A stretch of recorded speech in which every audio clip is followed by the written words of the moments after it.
the great Benjamin Flores. You prefer Benjamin to BJ, right? Whatever. Yeah, it's all good. It doesn't matter.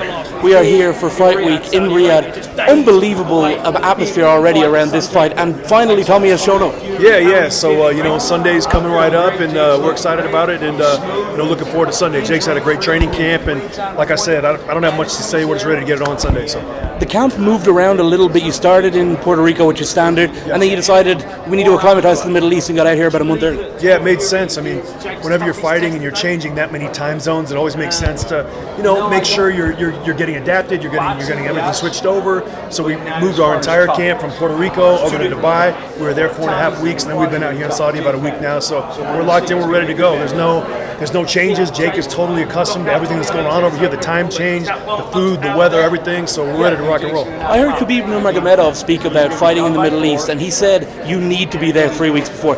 10 days doesn't seem like enough for Tommy. Yeah, I mean, I'm not sure, how Tommy's going to respond to that, and I'm not really too concerned about it. I just know what Jake's done, everything Jake's done to, make sure he's ready for this moment, this opportunity. He's completely ready, and whatever Tommy's doing on his side, I wish him the best. I was talking to Jake earlier, and he was saying he already has his next few fights planned out. I'm sure as a coach you don't love that.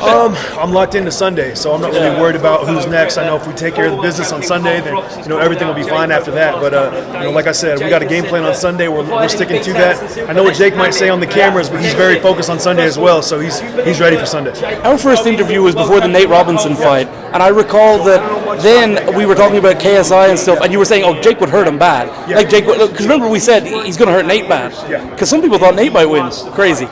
But, with KSI, it seems now like, is the gap bigger now than it was back then? Way bigger, yeah. KSI should have fought him back then.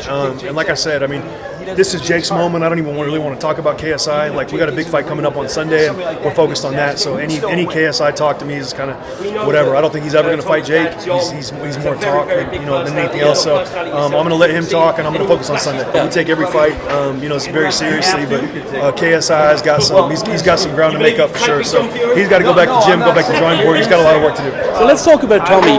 When you first saw him in person, a little smaller than I expected, right? No, he looked how I expected he'd look. He's not big on the legs, but bigger on the upper body.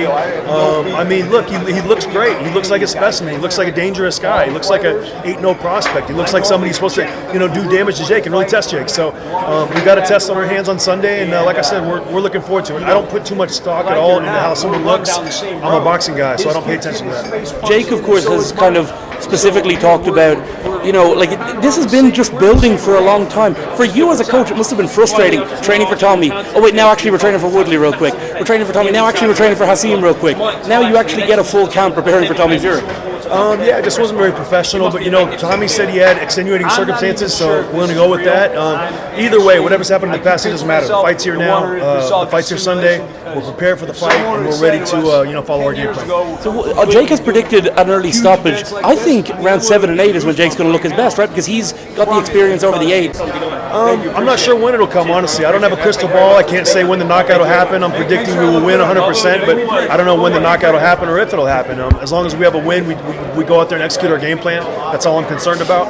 I'm not worried about the knockout either way. I think it'll come. If it doesn't, it's no problem at all. We're going to go out there and win every round. Last one from me. I remember asking you one time, when's the last time you really cracked the whip on Jake and had to tell him, like, hey, book up your ideas, bro? When's the last time you had to tell him, hey, come on, we gotta work a little harder here? Well, I got to slow Jake down. He works very, very hard in training every single day. He comes in motivated. He comes in locked in. So it's never a situation where I got to remind Jake like what he's here to do. He knows what he's here to do. He knows the task at hand, and every day he brings that energy. So he's great to train. Have you ever seen someone develop as quickly as he had in your whole time in boxing? I mean, you've been around boxing forever. Yeah.